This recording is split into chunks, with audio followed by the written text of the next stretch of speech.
Hey everyone, Adam here.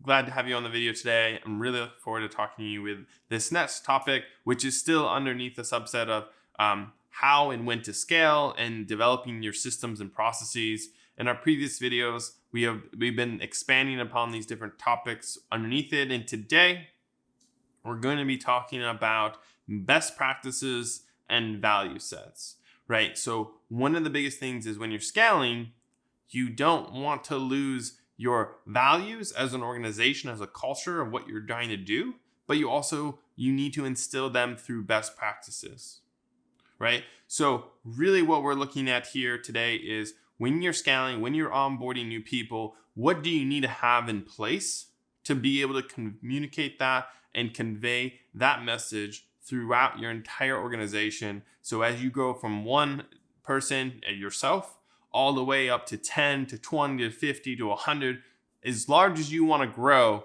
you're able to keep consistent to that core message, that core mission of what you started with. So the first thing here is when you're talking about best practices, you need to have them, right? We're starting out when you're by yourself. It's easy to have values and communicate because those are your own. That's how you communicate to clients. You need to document these. You need to write down how you're communicating. I'm not talking just about a mission and vision statement. I'm not talking about just the employee handbook, which we'll talk about more. But what I'm talking about is, what are you expecting? Your expectations around these best practices. What is a best practice to you, right? Is it responding to a client within 24 hours via email? Is it ensuring that the quality of your work is something that you can be proud of? Is it something that means, hey, just because we said we would do it this way, if there's a better way to do it, maybe we can do it that way. It's not just doing what you're scheduled to do because that's what we're doing, but it's striving to be better and doing things better every day. Define that for what that is for your organization. And that's something that you need to have a base level one to start with, but it's going to be changing. It's going to grow because like we know, and in previous video, when we talk about when the right time to hire, when you hire people, you bring on freelancers, your organization starts to change, right? Your culture starts to change. And that's something that is always going to happen, but you can keep a thread throughout the entire organization to keep it together with these best practices and these values. Now, these should be core principles that you do not compromise on. So they should be general enough to be flexible, but still strict enough not to be able to have your organization veer in a direction that you're not happy with and you're not in love with the work and the quality or the people that you're working with or the type of clients you're working with, right? That's a big consideration when it comes down to this.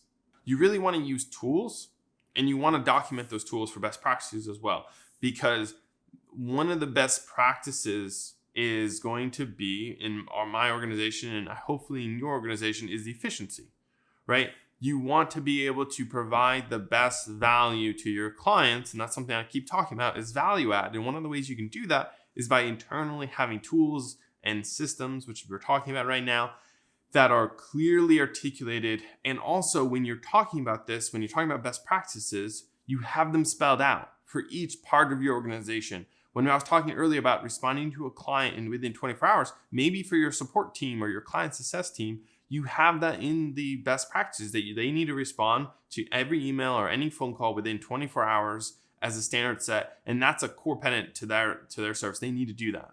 If they're not doing that, that's something that needs to be looked at. If they have too much work, is it something they're not doing properly? Are they being lazy and they're not responding to people? Is it a difficult client and they're kind of annoyed with them? They don't want to keep talking to them. You have to have that as a core tenet so you can determine what's your baseline. Right? Is it doing well? You're not doing well? Where are you going from? Additionally, when you're launching a website, and let's say you do web development, do you have a best practice checklist? Do you have a best practice of how you do things? What plugins you use?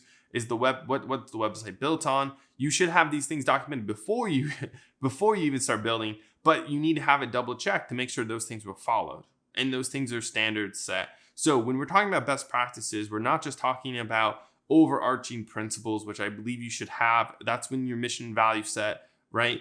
But those values set that should be translated into best practices and should come out in the quality of your work and what you're doing, how you're building things. Inside of that, outside of those items. So for us, we have a huge checklist that we have and is broken into grouping for sales, for client success, for design, development, optimization, and then final QA and go live, right? So each of those sections have their own documented and broken down pieces that are clearly articulated. And then that person who's working on it has to date when they finish that. And then they sign off on that document that says, I have finished this, and I put my name on it that says I did this job to my best of my ability. And these are the things that I did to complete this work. And it has a date on it when it was done. Not only does that create accountability within your organization, but that creates a systematic process to document everything. So when a client signs off on something and you internally sign off on something, you can document both of those. So if a client comes back and says, no, I didn't approve those designs, you can actually find when the designer signed off on them and also when the client signed off on the work being done to the standard they wanted. Protect yourself, make sure you're documenting things, but also more than that, make sure you're creating a clear workflow, clear best practice for your organization that will help improve efficiency and also, frankly, just give people more joy in their job because they are able to have a clear definition of what their job is.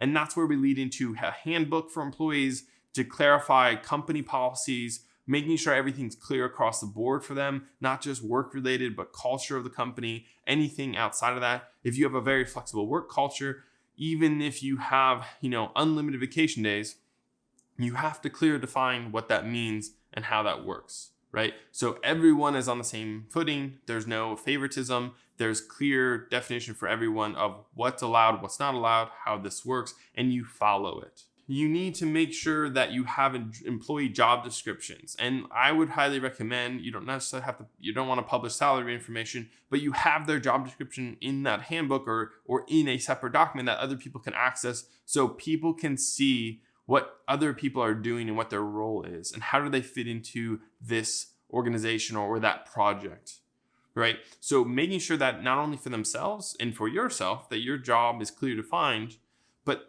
other people understand why people are in the organization and what they're doing. That should help clarify, what people are communicating about, what people are important, what people are doing, and how they're contributing. So lastly, I know we have to, I keep talking about values, but you really have to point things back to your values, and you have to talk about the reason why you exist as an organization. What is your purpose? What's the underlying purpose that permeates everything people do? Why are they building a website? Why are they developing it? Why are they designing it? Why are they doing branding? Why are you doing optimization? What's the purpose behind that? It's not just to do the work, because that is fun, right? That's work that they enjoy. Hopefully they enjoy it and hopefully they're growing it, but there has to be a high level purpose behind it. Are they helping businesses grow?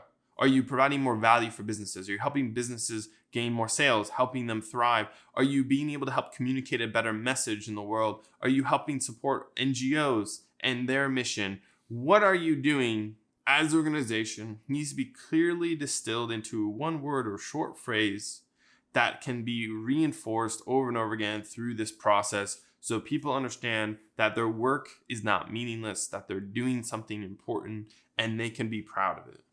So just to recap here, you want to make sure you define and articulate and put down in writing your values, your mission statement, and your vision. But more than that, you need to be able to create a document of best practices that are overarching, but also detailed, specific to roles within the company to make sure that everything connects from the beginning to the end of a project, right? Additionally, you need to make sure that you have a handbook that details out processes in companies, the company values and what you expect people to do. If you have a dress code, if you have vacation policy, all of these different items need to be clearly defined. And please consult local expert help if you're in a different country or if you're in the US or in a different state. These different things, there's a lot of different things that you can and can't do. So get expert opinion on this. There's some really good tools out there for you to research this yourself. that's what I would recommend as you're creating this. And lastly, what I want to encourage you to do is always point your organization back, lead your organization to go back to your values, go back to the reason why you exist. This is something that's going to help bring people together. And it's also going to bring your organization clear in terms of focus going forward for your purpose and what you're going to be able to convey to your clients, but also what you're internally able to accomplish together. So if you have any comments, any questions, please leave them down below. I really enjoy creating these videos.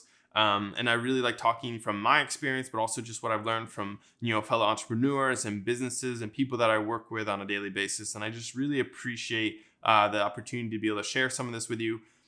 If you can give this video a like, that would be amazing. As we go through and create more, would love to hear your feedback. And if there's anything else that I can do or create videos about to help you grow your business and continue on living the dream, right? So with that, don't forget to grow as you go.